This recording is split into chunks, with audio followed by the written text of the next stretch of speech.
Assalamu alaikum wa rahmatullahi wa barakatuhu. Brothers and sisters, viewers, welcome to another episode of Ask Eman, the show that gives you the opportunity to ask competent, qualified local imams, mashayikh, scholars, questions that are burning, inshallah, things that you need to know about the religion of Allah subhanahu wa ta'ala. Alhamdulillah, Allah has facilitated us a way to be able to ask certain questions, inshallah, to gain a better understanding, as the Messenger of Allah sallallahu alaihi wasallam said, "Man yuridillahi bi khayran yufaqihu fid din."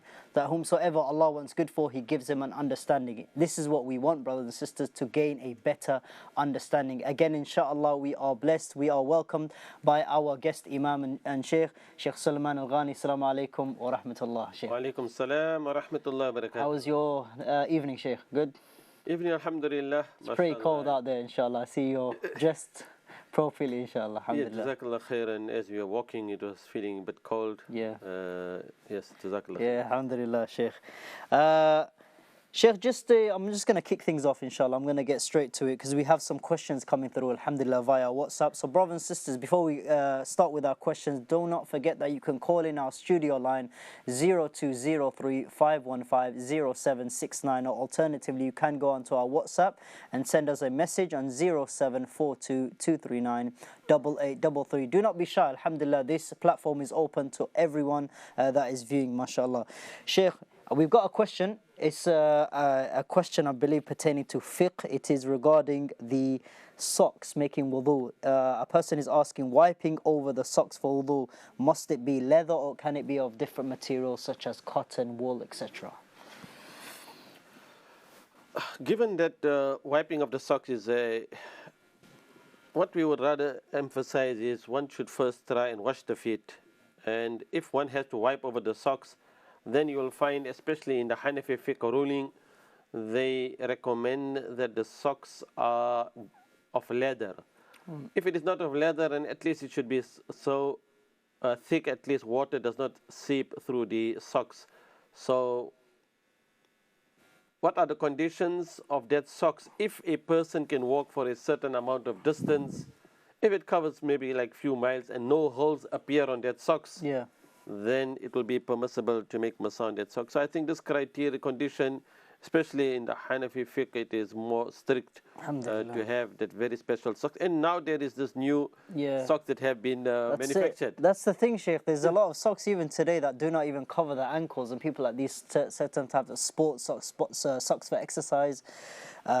You know, because the fashion is developing, isn't it? Alhamdulillah. But there is another type of sock also that has been manufactured. It is called a special masa or leather socks. Oh, right, yeah. Or it is not even leather, but it is a socks which is manufactured that you can make masa on it. MashaAllah. And it is now available, and that has been generally it's been accepted. MashaAllah, jazakumullah khair. And on that note, inshallah, we do have our first caller come through. I believe it's Brother Ammar calling from Bradford. Assalamu alaikum wa rahmatullah. Wa alaikum assalam wa rahmatullahi wa barakatuh. Yes, brother, you can go ahead with your question. Inshallah, you're live on Eman channel. Okay. Yeah, I just want to know what the time is to do evening adhkar, meaning like reading your Qur'an and the last three surahs and stuff in the Quran. What's the right time to read them and stuff? And inshallah. Jazakallah khair. Thank you for your call, inshallah. Shaykh, the prescribed times, preferred times for the adhkar. Generally, I mean, if somebody before he goes to sleep, we would recommend that he reads his dua, his prayers, and that is normally he would start off with the surahs from the Quran. Yes, the Qul Wallahu Ahad, Qul A'udhu bi Rabbil Falaq, Qul A'udhu bi Rabbin Nas. If he reads those surahs close to the time when he is going to sleep, so even when he's seated or on his bed, then he can recite, and then he can read the other adhkar and the dua before sleeping. So the recommended time is just before you're going to sleep. Alhamdulillah. Is there a specific or one of the best types of supplications to read? Is there any indication of the best things to recite? Or generally, normally, when you're reading, du'as for protection, like the surah of Ayatul Kursi, you can read those surahs. And the standard dua is Allahumma bismika amut wa ahya. Oh Allah, it is in your name that I die and I awake. So your dua before sleeping, and also prefer to do wudu, ablution before you sleeping.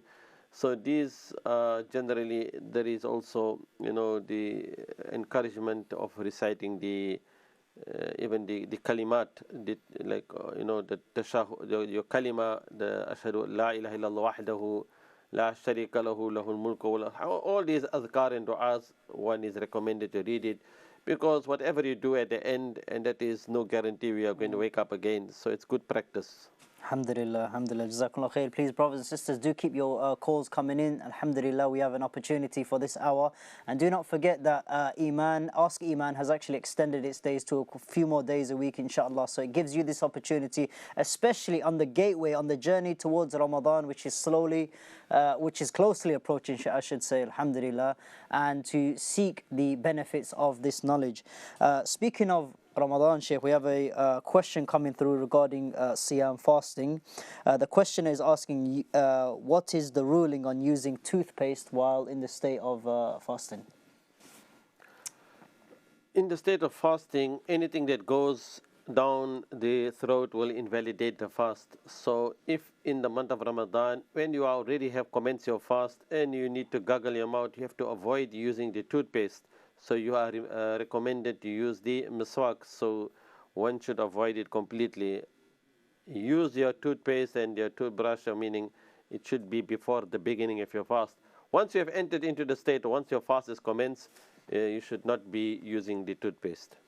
Alhamdulillah, jazakumullah khair. We have another question come through, inshallah ta'ala. It is asking, what is the ruling on or using the ATM bank machines that request or require a fee? For example, £1.89 or £2. Is that considered a service fee, or is that considered a type of interest or riba? I mean, when you have that using the ATM and free cash withdrawal, if there is that alternative, why do you want to use the one where there is that element of paying something in excess? It's like there's ambiguity in it, and it can be element of riba in it. So one should avoid it completely. Alhamdulillah. Alhamdulillah. Jazakallah khair. We do have a caller on the line. Alhamdulillah. Assalamu alaikum wa rahmatullah. You're live on Eman channel. What's your name and where are you calling from? Wa alaikum assalam. Is it alright if I can be anonymous, please? Yeah, no, that's fine, bro. No, not a problem. I'll go ahead with your question, inshallah. Okay, so I've been having this problem for the last while, and there's this Surah Tawbah, verse 94, I think it is, and it says, like, if you make jokes about the religion, you, like, disbelief, and I'm always, like, paranoid, sometimes feel like I'm not smiling, and, like, certain things when people are saying them, which I don't want to, do, and I get, like, really paranoid about the specific thing. Okay, alhamdulillah. Just to clarify, did you say, was your question what is the ruling or the advice if someone is mocking the religion? Is that correct? No, it's like what's my like situation, because sometimes I feel like I'm like smiling and I don't want to smile, and I just get really paranoid. So right. what can I do? Okay. So I believe they are in a gathering, Shaykh, someone slightly mocking or making fun of Islam, and a person, they're smiling or they've, drawn to that sort of banter. What should a person do in that situation? I mean, if you take even if you draw an analogy and think about, if Almighty Allah Ta'ala says in the Quran, وَلَا تَصُبُّوا الَّذِينَ يَدْعُونَ مِن دُونِ اللَّهِ فَيَصُبُّوا اللَّهَ عَدْوَ بِغَيْرِ عِلْمٍ. So you do not swear at anybody who are swearing at Allah. وَلَا تَصُبُّوا الَّذِينَ يَدْعُونَ مِن دُونِ اللَّهِ. So if somebody is swearing and worshipping anybody other than Allah, you should not swear. And again, because they will swear at Almighty Allah without any ilm and knowledge. Meaning, it is like saying, do not even let the hatred of a people make you yourself behave like a criminal. If anybody is mocking, and if anybody is making a, how do you respond? This is where we have another reminder in the Quran. وَلَتَسْمَعُنَّ مِنَ الَّذِينَ أُوتُوا الْكِتَابِ مِنْ قَبْلِكُمْ وَمِنَ الَّذِينَ أَشْرَكُوا أَذًى كَثِيرًا وَإِن تَصْبِرُوا وَتَتَّقُوا فَإِنَّ ذَلِكَ مِنْ عَزْمِ الْأُمُورِ. I think this is the best response if Almighty Allah Ta'ala is reminding us in the Quran that you are going to listen to a lot of those from the people of the book before you, and also from the polytheists and the mushrikeen, adhan kathira. So you're going to hear a lot of ridicule, a lot of disparaging remarks, and they will mock and jest at you. But when we are reminded how and what was the, Yeah. how did the Prophet ﷺ behave? So it's Alayhi وَإِن تَصْبِرُوا salatu wasalam. وَتَتَّقُوا. I think this is really good. You have to have a lot of sabr, a lot of patience, and also with taqwa. So inshallah, if you have sabr and taqwa, Allah will help you and you will remain strong, inshallah. Alhamdulillah. Because Sheikh, just expanding on that particular point, you know, that's we're talking about Islam. But you know, for example, a person making a joke or analogy, but it's basically not true. He's lying to make people laugh. Because obviously it's a hard situation now. Because most of you know people that make jokes, they're not really telling the truth. So what is the ruling on making jokes to make others laugh? And also making a mockery, this is also, you cannot make a mockery and joke and make others laugh and use your religion, because this is indeed a great, the sense when somebody makes a mockery of the religion, then the reality is that he will also be humiliated, because it depends what type of Yeah. mockery, but generally it is not allowed to even have a show and make a mockery of the religion. Jazakumullah khair. Brothers and sisters, remember you are live, inshallah, watching. It's 0203 515 That is the studio number. Please do call in. We're calling out all brothers and sisters tonight, inshallah, to ask about the affairs of the religion. And we'll see you after the break.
Assalamu alaikum. Welcome back to Ask Eman. MashaAllah, brothers and sisters, it is the show that allows you to ask your questions. Tonight we have Shaykh Suliman Gani with us, alhamdulillah, to advise us and give us some insight into some of our questions that we wish to ask. Because perhaps some of us may not have any access to people of knowledge, masajid, and the likes, alhamdulillah. So please do take benefit of this show tonight. We are here until 9 o'clock, alhamdulillah.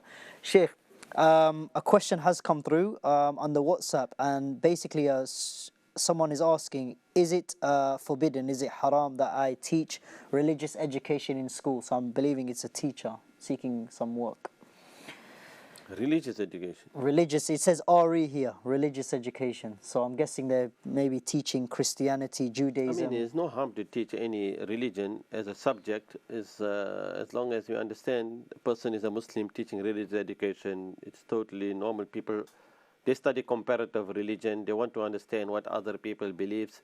And it doesn't mean that one is compromising with his own religion, but to teach even Christianity, to teach other subjects, and to but it'll be interesting if somebody can even reach the level of maybe Zakir Naik, understand it and get a deeper understanding of other religions, because when it comes to discussion, dialogue, debate, we do need people who are specialists in this field. Alhamdulillah, Jazakumullah khair. We have another question coming through. This is from a revert brother asking that, he's saying that his mother has paid for him to do a course, a childcare education course, and the mother is paying for that through means which the money contains interest, riba.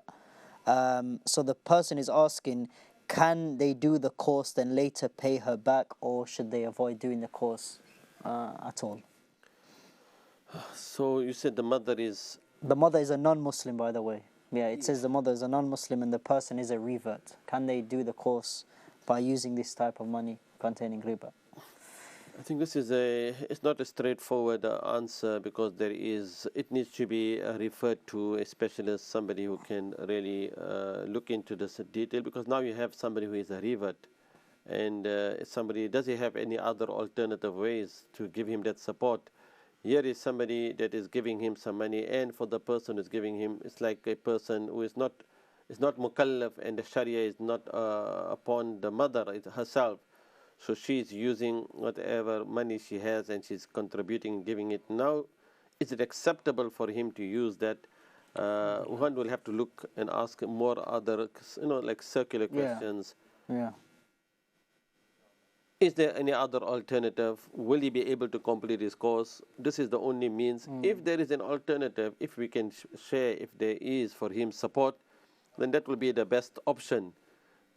So hopefully this brother can inshallah, contact again, and we can refer him to a specialist or a mufti. Absolutely, inshallah. And just a disclaimer from the channel, brothers and sisters, remember, if you have questions that are really deeply specific to your case and your situation, then we do always advise contact your local imam or your local scholar or mufti, that you can basically explain the whole situation, because each and every person's fatwa or Islamic verdict, it differs from person to person. This show is just giving a general advice or a general answer to the questions put forth.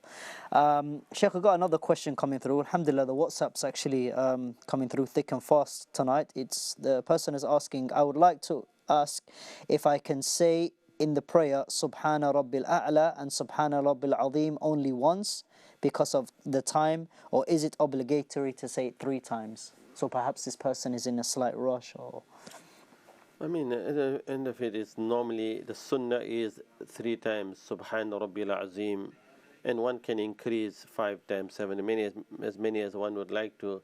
But if somebody only done it for 1 time, he has done his completed the fard action and completed that, and his salah will still be valid. Alhamdulillah, Jazakumullah khair. And on that we have a caller. Assalamu alaikum wa rahmatullah. You're live on Eman channel.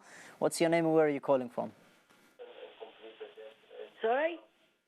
I am in a line. You are live, yes? Yeah, already live, yeah. Yes. Speaker from where? West London. Hounslow. MashaAllah. From Hounslow, West London. Yes, what is your question? My question. Yeah, I go. Yeah. Yeah, if you can turn your TV set down and speak on the telephone, please.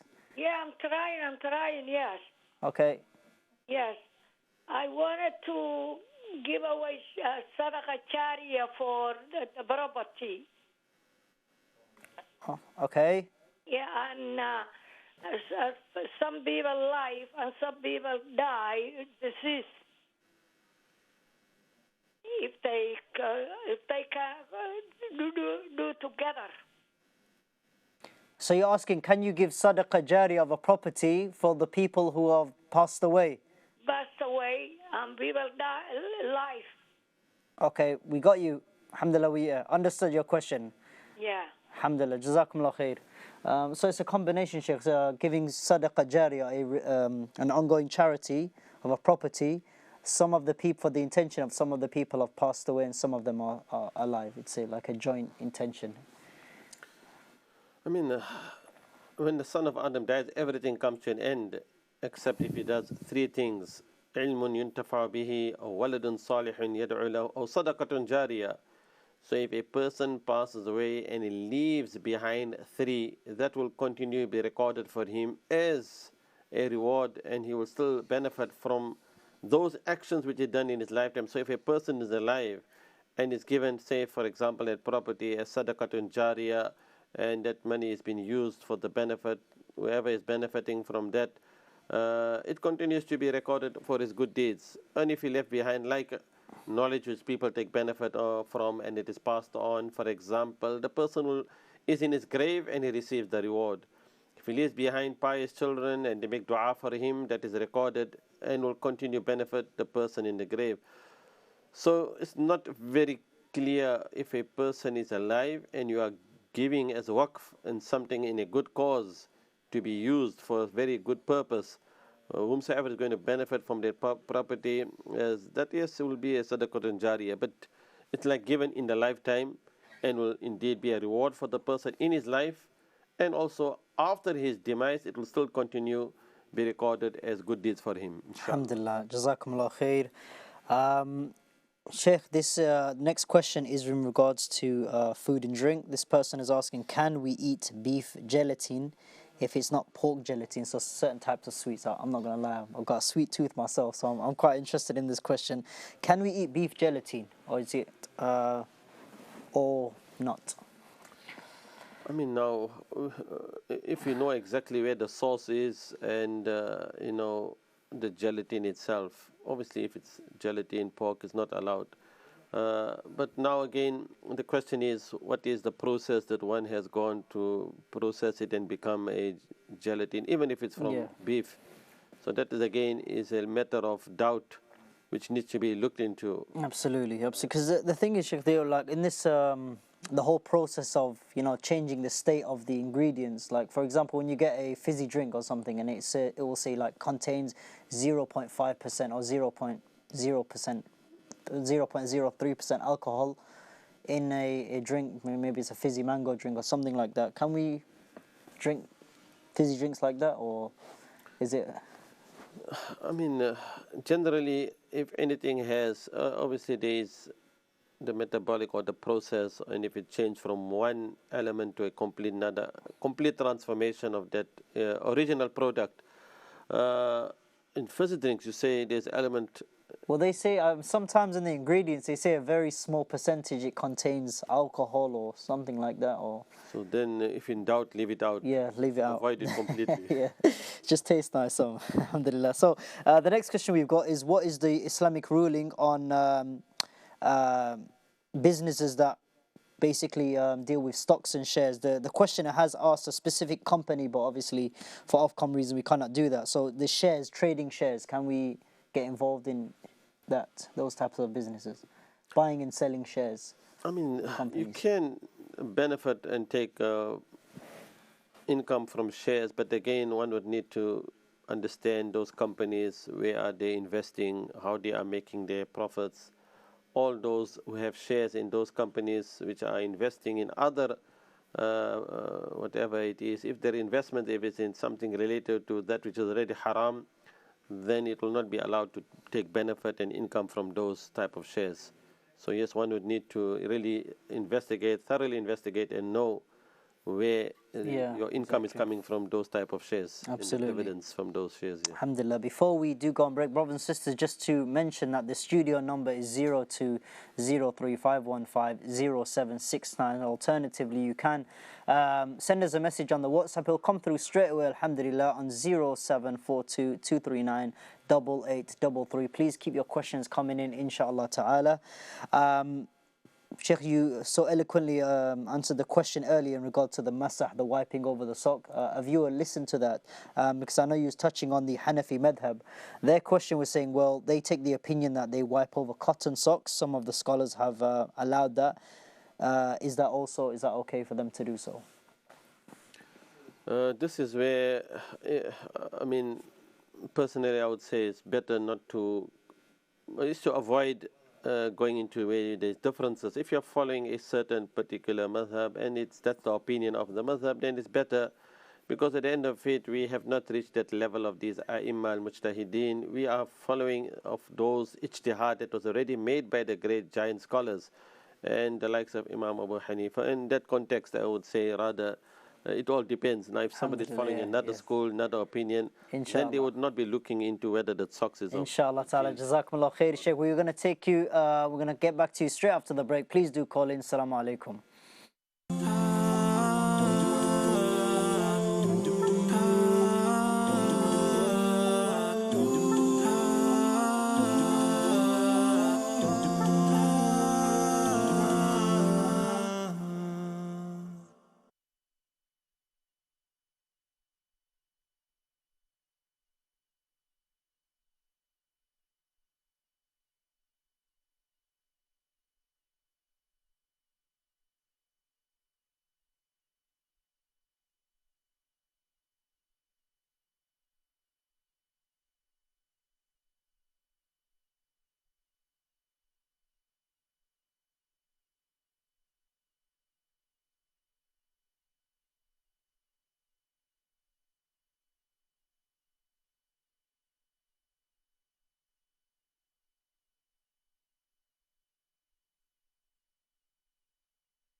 Assalamu alaikum. Welcome back to Ask Eman, the show that allows you, gives you the opportunity to ask questions to qualified, competent Shaykh, Imams, Shiyukh that are on the show, alhamdulillah, at your service, at your disposal, walillahi alhamd.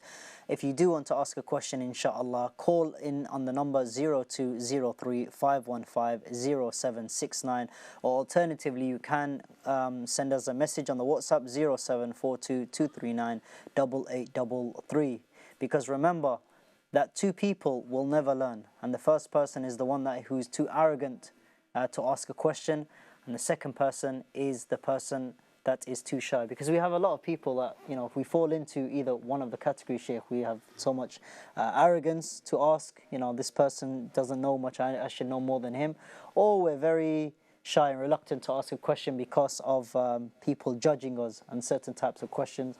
Can you just expand on that particular point, Shaykh, how the Prophet ﷺ would address certain questions, especially those issues for women that people would see as a taboo and think, oh, you can't ask certain types of questions, but he still addressed them? Yeah, I mean, generally, as the saying goes, attributed to, is it a scholar? I'm not sure, but kuna aliman or متعلما or محبا للعلم, something to that nearest meaning. Either you be somebody that is a learned person, or even a one who is seeking knowledge. And if that also you cannot reach, then even probably the one that is muhibban, even for the one that is seeking knowledge. So we have to be in one of those categories, because at the end of it, we all are in need to increase in our ilm, our knowledge. And فَاسْأَلُوا أَهْلَ الذِّكْرِ إِن كُنْتُمْ لَا تَعْلَمُونَ. There is no excuse for ignorance and jahl. You have to ask those who have knowledge if you do not know. And this is a unique opportunity that even if you have from amongst those questions that were posed to Aisha radiallahu anha, and she is the mother of the believers, and she is the wife of the Prophet sallallahu alaihi wasallam. If we have 2,210 ahadith on her authority, wow. So she was generally a great scholar, and the Sahaba even were taking benefit from her ilm and knowledge. So yes, indeed, we all have to keep on seeking, increasing in our knowledge. So ultimately, al-ilmu nurun, because when you have knowledge, knowledge in itself is light. Because most of the challenges that we have, there are those that are passing rulings without ilm and knowledge. And this is one of the signs of the hour. Inna Allah la yakbudul ilm intiza'an. Allah does not snatch away the knowledge, but when ولكن يقبض العلم or بقبض العلماء, to the nearest meaning, when ulama and great scholars pass away. حتى لا يبقى عالما, when there is no scholar remaining. اتخذ الناس رؤوسا جهالا, the people will then take as their leaders those who are from the ignorant, and then they will ask them questions, and then they will pass verdicts for after وَضَلُّوا وَأَضَلُّوا, and then they will be astray and lead others astray. That is where the danger lies, that sometimes this is a very big issue and topic that many a times we do find it very easily accessible to go and find, typing a ruling, typing a question, and you find so many answers. So many, yes. And that's where and we can be accountable for that, Shaykh. Like if it's so easy, sometimes we are accountable because of the accessibility of the knowledge around us. Alhamdulillah. Just but upon that point, Shaykh, you mentioned people seeking knowledge and things like that, and they're on their journey in Islam, but perhaps their family members may not be quite there yet. So sometimes a lot of people they face a challenge between holding the truth and maintaining what is Islamic, but then the challenge of battling their families against those challenges. For example, the rules of halal and haram and culture and things like that. How does a person find the balance between trying to maintain the truth without slipping into haram, but trying to also keep family ties? Just as a general advice, لا طاعة للمخلوق في معصية الله. You cannot obey the creation when it comes to disobedience to the Lord Almighty. So we are all on a journey, and we all are facing a test, and this is where the test is for the believer. أحسب الناس أن يتركوا ويقولوا آمنا وهم لا يفتنون. Does man feel the moment he says آمنا that he will not be put to a test? So the people in the past were put to a test and a trial. If we are entering and we are following Islam, then Islam means that you are submitting to a complete way of life. Ya ayyuhalladhina amanu dkhulu fi silmi kafa. O you who believe, enter into Islam wholeheartedly. So we cannot at one point say that we are following our deen and then we want to please our family members and we want to keep them happy. We have to really set and use the example of the Prophet ﷺ, that when all of the people who rejected his message, how did he behave? Imagine how harsh they treated him. Imagine that he was pelted with stones. He was there in Ta'if, and even in Ta'if, when his family is close, they were the relations, when you have from the Bani Saqif tribe, and even they rejected his message, that he, sallallahu alayhi wasallam, he had that, what you could say, given the angel at his command for the mountains to crush upon the people, when they rejected the message, al-akhshabain, but he, sallallahu alayhi wasallam, made dua. Probably from their progeny will be a people who will worship Allah. Absolutely. So I think it's more about knowing that there will be tests, there will be challenges, and you will be caught up with your family members, and sometimes you want to keep them happy, but then when it comes to what Allah Ta'ala says in the Quran, وَمَا كَانَ لِمُؤْمِنٍ وَلَا مُؤْمِنَةٍ إِذَا قَضَى اللَّهُ وَرَسُولُهُ أَن يَكُونَ لَهُمُ الْخِيَرَةُ مِنْ أَمْرِهِمْ وَمَن يَعْصِ اللَّهَ وَرَسُولَهُ فَقَدْ ضَلَّ ضَلَالًا مُبِينًا. Subhanallah. It is not befitting for a believing male and female that when Allah and the Messenger have declared a ruling, a matter, and there is a verdict, that they should have any choice in their matter. Absolutely. And then whomsoever disobeys Allah and His Messenger, they are in a manifest error. So here we have to at least, it's like saying we have to choose, and this is where Allah has given us. Inna hadaynahu sabila imma shakira wa imma kafura. Yes. Either we're going to be grateful to Allah or we're going to be in extreme ingratitude, and this is where the real test lies. Alhamdulillah, yeah. I guess it's upon the person's fiqh as well to see his family and judge how to approach and use wisdom on guiding them and things like that as well. Using the hikmah, wisdom, not to break the relation, you have to keep that open, but obviously one would have to use his discretion, how he's going to, it depends what scenario you want to present. Yes, of course. Shaykh, I was going to ask you a really nice question about are octopuses halal to eat? But upon that, inshallah, we do have a question. But I'm going to get back to that because I'm quite curious as well myself. Assalamu alaikum wa rahmatullahi wa barakatuh. You're live on Eman channel. What's your name? Where are you calling from? Wa alaikum salam, brother. Brother Shams calling from London. MashaAllah. How are you doing, brother? You okay? Yeah, alhamdulillah. Alhamdulillah. Yeah, what's your question, bro? Yeah, so my question is a bit of a long one. So basically, my question is so I'm only 26 years old, and I've had difficulty with getting married. Basically, I haven't basically got married because of my family, and they think. So I can hear myself in the background. Sorry, bro. If you just turn your TV set down, that's probably you're hearing yourself on the echo. Okay. No problem. Yeah. So basically, I haven't got married because of my family. They think I shouldn't get married. I should work. I should save more money, get a house, and they think why do I want to get married? Right. Because all of my cousins get married when they're about 30. Now, obviously, about 2 years ago, I changed things around, started praying, doing things properly. But I've had opportunities to get married, but I've not done it because of my family. Now I'm thinking to get married, but I'm confused. Should I go for a wife with just deen? Should I go for a wife who I find pretty and has a bit of deen? But again, now I'm thinking to look to get married to one of my cousins back home, but I'm not going to do it because my family, again, they're gonna just say stuff about it, and it's gonna be too much pressure for me to actually go out there and do it. So where do I find a balance, and where do I, what do I need to look for? Do I need to go totally totally religious or? Yeah, we got you, bro. Inshallah. Yeah, alhamdulillah, I think we understood the question, inshallah. Alhamdulillah, I'll pass it over to the Shaykh, inshallah. Hopefully he can give you some words of wisdom. Alhamdulillah. You can put the phone down at this point, inshallah, and obviously listen through your TV set. So, Shaykh, I'm sure you got the whole Yes, gist I of the mean, question. this is a very important, this is a topic on its own. Yeah. And really it needs, as you rightly pointed out, one of the greatest challenges that we have is the delay in marriages. If we have abandoned and left the guidelines and the teachings of the Prophet ﷺ with regard to marriage, then you're going to have these issues.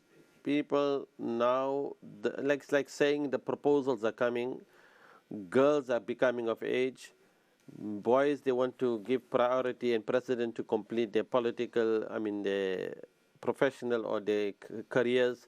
They want to have a good profession, job. So all this is causing a lot of delay. So in fact, if we go back to the beautiful teaching of the Prophet ﷺ, is إِذَا أَتَاكُم مَّن تَرْضُونَ دِينَهُ وَخُلُقَهُ فَزَوِّجُوهُ. If anyone comes and asks your daughter's hand in marriage, you get them off marriage. So meaning if you are pleased with their deen and their character, if you don't, there's going to be fasad and mischief. So the most important is really to look into, and this is a topic we can continue discussing. Inshallah. Brothers and sisters, we are definitely going to get that question answered in more details after the break, inshallah, to do it justice.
Assalamu alaikum wa rahmatullah. Welcome back. Alhamdulillah, just before the break, we had a beautiful brother ask a question, mashallah, was really insightful. For those that missed it, we're just going to expand on the question a little bit more. Shaykh, obviously, he was saying that, he finds it difficult because he wants to get married. And in the norms of his family or in his culture, they don't get married until 30 years old. And he's just in a bit of a predicament. What should he do? Because he's seeking some form of companionship. Does he side with his family, or does he just do what he feels what is right and Islamically correct? Inshallah.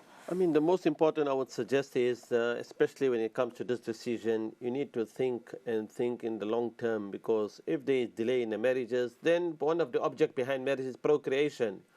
So starting off a family. Now, if you delay, imagine a person gets married and is over 30 years of age, and then you become of age, and by the time your children are born, and then it's like saying the generation gap and upbringing of the children and tarbiyah is most appropriate when the parents also are young. So we would suggest and require and recommend that look at the criteria which has been set by the Prophet sallallahu alaihi wasallam. تنكح المرأة لأربعين لمالها ولجمالها ولنسبها ولدينها فاظفر بذات الدين تربت يداك. So when you are choosing and the selection of the life partner for the girl, is that do you look at her beauty, do you look at her wealth, her status, or do you look at her deen? So this is where the selection of the partner comes in. On the one hand, when they comes to your door and there is a proposal, now if you're going to look at other, does he have a good job, does he have a big bank balance, does he have all that, we are forgetting that there needs to be support from the parents to encourage the children. Absolutely. Give them that support. Yeah. We are spending thousands and thousands of money on the wedding itself, that we can afford to have very extravagant weddings, but can we minimize the cost of the wedding expenditure, rather give it to the boy and girl, set them up, get them off married. Yeah. But this is causing a lot of anxiety, depression, and very challenging. I think most important, Ya ma'ashara shabab, or group of young men. By the way, are you married? Inshallah soon. Okay. Yes. Inshallah soon. All right. Very soon, Shaykh, and you're invited, inshallah. So yes, this is very good news from Sami, inshallah. It's going to be full with nur, and when he gets married, it's going to be nurun ala nur. Inshallah. Light upon light. I like that. Ya ma'ashara shabab, and we'll end with this reminder where the Prophet sallallahu alaihi wasallam said, Man istata'a minkum al-ba'a. We have to really understand, what does it mean that you can and have the ability to get married? Man istata'a minkum. If you have that istita'a, then there shouldn't be any delay. If you can able to afford, it is just looking at the practical side, but there shouldn't be any delay. Just touching on that hadith, Shaykh, he said that you can marry for four. One of them is her beauty, her wealth. I thought you said married for wives. No, marry for four reasons, inshallah. Right. But a lot of people, there's a taboo that it has to be either or. It has to be someone, I'm going to marry someone for her religion or someone who's beautiful. But obviously you could combine the two. You could marry someone who is beautiful, has religion, maybe wealth, and etc. So yes, is it an either or situation? Yes, somebody who has nur, yes. Yeah. Beautiful. What it means is, yes, you can get married. And it mustn't be that you now look at somebody, and because that is why Prophet sallallahu alaihi wasallam, part of the etiquette and adab is you have to see the one you are getting married to. So there will be something that will attract you to her. You don't want to get married to a beast and then after marriage you go looking at other beauties. True. So you have to also look at something. Beauty is in the eye of the beholder. So you have to look at who you're getting married to. And obviously you have to be attracted to her. Otherwise, at the end of it, we are saying, yes, a woman can have beauty, but a beauty without that deen, that is where the issue is. Absolutely. Beauty, status, all that is nurun, and it's nurun ala nur. Absolutely. And just without the deen, the foundation to the bedrock of a stable marriage is really on that piety and the deen and akhlaq and character. Alhamdulillah. And just obviously a disclaimer, brothers and sisters, due to the laws of this land, the law, the government law, obviously you only legally can marry one wife anyway. But alhamdulillah, for our religion. We're going to turn a different direction now, Shaykh. We've got a question, mashallah, from Fatima, who's 14 years old. And it's quite a strange question for a 14-year-old. She's asking, is it halal to eat octopus? So, mashallah, 14, I don't think I was ever thinking about eating octopus. We was at the takeaway shops, and mashallah, this younger person's asking about So have octopus. You ate octopus? I think I have, yeah. I was in Jeddah, in Saudi. Okay. I tried it there. So you ate octopus. I think so. I hope it's halal. So now that we ate it, yes, we have to say there is difference of opinion.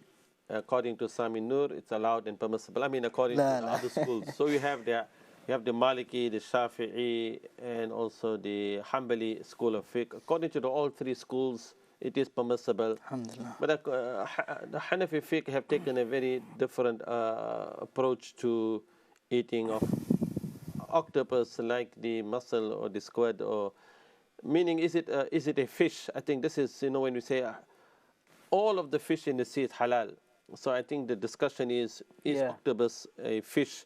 According to the Hanafi fiqh, say generally it is not classified as a fish. Right, Does it look like a fish? I personally, I mean, I'm no disrespect to this school of thought, but I would class that as a fish. Anything that lives in the water is technically it's an amphibian or type of fish, but a shark as well. But obviously, shark. Going on to that, is it permissible to eat the meat of a shark? Good point. So yes, here it is, and if it is in your understanding, and if it's classified as a fish, then don't delay. Enjoy it today. I mean, I haven't tasted octopus. How does it taste? It tastes similar to squid. It just tastes like tubes, Shaykh, when I had it. Right. No, actually, Mali, that's probably squid I ate. I don't think I've eaten octopus yet. It was squid. I remember it was squid. Yeah, so I've not eaten octopus, but I'm relieved that you said it just in case I have. Okay. Alhamdulillah. Jazakallah khair. Brothers and sisters, do remember to call in, inshallah. Tonight, obviously, we have Shaykh Suliman Gani with us. You can call the studio number 0203 515 0769. Or alternatively, you can send a message to our WhatsApp on 0742 239 8833. Sheikh, we have another question come through on our WhatsApp, and this person is asking, when talking to my co-workers about Islam, I feel they think I sound crazy and far-fetched. How do I go about speaking about Islam and giving da'wah to them? Yes, this is the time that we're living in where, Islam, when it began strange and it will return, and that's how people regard this deen, this religion, as it becomes so strange to many people, but a time will come from the signs of the hour. You want to hold on to the deen, it's like holding on to a burning hot coal. So they will attack you because of your dress code, because of your appearance, because of your belief, because of the food even you eat, even the halal. Nothing is left. Today a time has come, Islamophobia has escalated so much so that when you have politicians attacking many issues, making comments, and don't understand the consequence of their comments. So this is the reality. So I think it's more about you at this difficult time to pray this dua, very important. Ya musarrif al-qulub, sarrif qulubana ala ta'atik. Oh, the one who turns the heart, direct our hearts, or keep our heart towards in your obedience. Ameen. Because the heart can change at any time. Ameen. When you are listening to so much of this and you are feeling so down and you want to give up and you feel so, this is where you are being tested, because this is where you have to rise up to the challenge, because at the end of it, this dunya is passing by, akhirah is drawing near, and there are inhabitants in the life of the year after, Jannah. Absolutely. And فَكُونُوا مِنْ أَبْنَاءِ الْآخِرَةِ وَلَا تَكُونُوا مِنْ أَبْنَاءِ الدُّنْيَا. You want to do those actions because you want to be, ultimately, when we leave this world, we want to be the inhabitants of Jannah. Ameen. فَإِنَّ الْيَوْمَ عَمَلٌ وَلَا حِسَابٌ. Today is time for action. The action is important, and there is no accountability. So you'll find Muslims will take it very lightly, and they will say, end of it, there is no accountability. But tomorrow is hisabun wala amal. There's going to be accountability and no second chance to do those actions. So be strong, be steadfast, and don't give up. Alhamdulillah, yes, absolutely, mashallah. And obviously, always remember, we are tolerant in this country, and with our colleagues, alhamdulillah, and people will think, they may not like you, certain things that you do, but obviously as a Muslim we have to try our best in the manner that is most pleasing to Allah. Shaykh, got another question coming through. They're asking, is it permissible to dye one's hair, and can a woman dye her greying hair black as her natural color is black? So her hair's turning grey, can she dye it back to black?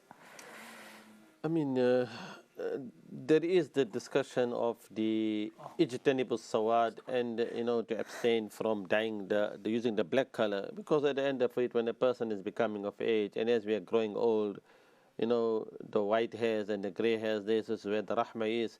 But generally, we say women, they are allowed to dye their hair. Now, avoid using the black color. There are many other alternatives, and it is so. I think this is somebody to use the discretion. If it's already black, and what is the need to make it more black? Yeah. I Alhamdulillah. think best is just to use that dye and alternative, different color, but avoid the black, and Allah knows best. Alhamdulillah. Before we take our next question, inshallah, possibly after the break, or obviously at the end of the show, do apologize, inshallah. Just got lost into the show. Time went so very fast. Alhamdulillah, yes, mashallah. So do remember to call our studio number 0203-515-0769. Mashallah, this is the conclusion or coming to the end of our show today, inshallah. Jazakumullah khair to Shaykh Suliman Al-Gani. Brothers and sisters, remember that this deen is of great importance, and if you don't ask, you don't know. It's pretty much it, brothers and sisters. Seek knowledge, mashallah. Go to your local imams and seek knowledge of the Quran and the Sunnah of the Prophet sallallahu alaihi wasallam. We'll catch you next week.